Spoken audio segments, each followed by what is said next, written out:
So it's about 2 days after the coldest temperature at least we've ever experienced in this county in recorded weather history.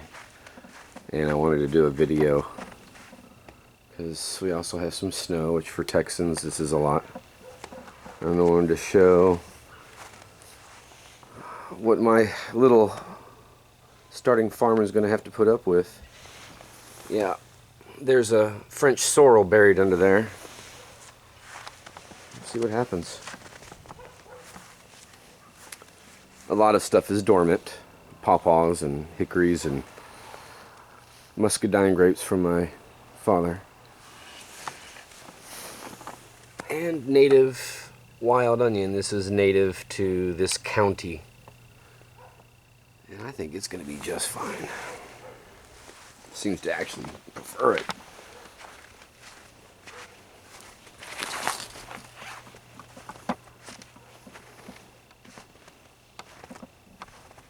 It's also something else I wanted to show. So it's like mid-February, and for Texas this is like not very normal. This is very abnormal. This little tree is an Ashe Juniper, and Texans we call them mountain cedar or just cedar. And something happens between December and February. The male trees, these trees are dioecious, I believe is how you pronounce it. They're basically individual trees have a specific individual sex. So this tree is male. I have some other ones that are female. But between December and February, the males produce pollen cones, and I hope that's coming out on camera. Little brown tips you see there on the leaves are actually pollen cones. There we go.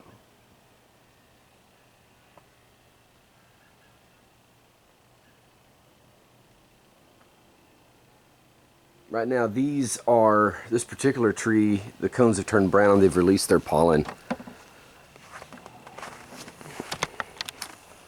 But when it's in its height, when it's at its peak of releasing pollen, they tend to have a orange or reddish tone to them, like a rust color. You might be able to see some in the distance. See this one here that has a light green color is a female tree. At this time of the year, they might tend to look like that. The male tree, slightly behind her in my neighbor's yard, right there, is kind of a rusty or almost looks like it's dried out color compared to the female here in contrast.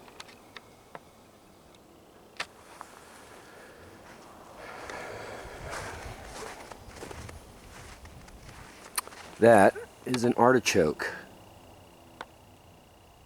It's been covered in snow before already this year, so. And I'm really surprised my tree collards are still kicking, because it's been down to 4 degrees Fahrenheit. On this particular one, all those leaves you see, this is a chard. They'll be dead. And they fall down on top of the new sprouts inside, and the snow covers that, and it basically insulates it.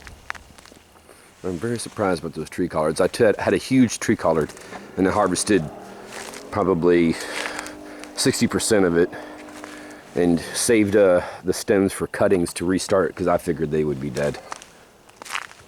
But I'm surprised to see they're still kicking.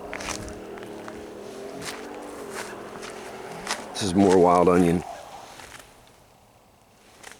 Let's see. They're still there.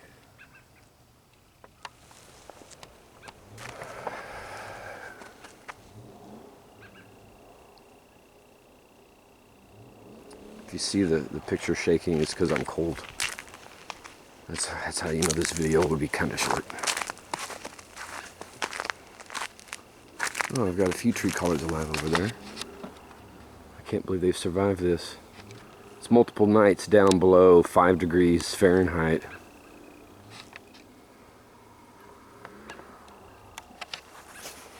My elderberries, not so much. Maybe not too bad. Take a look.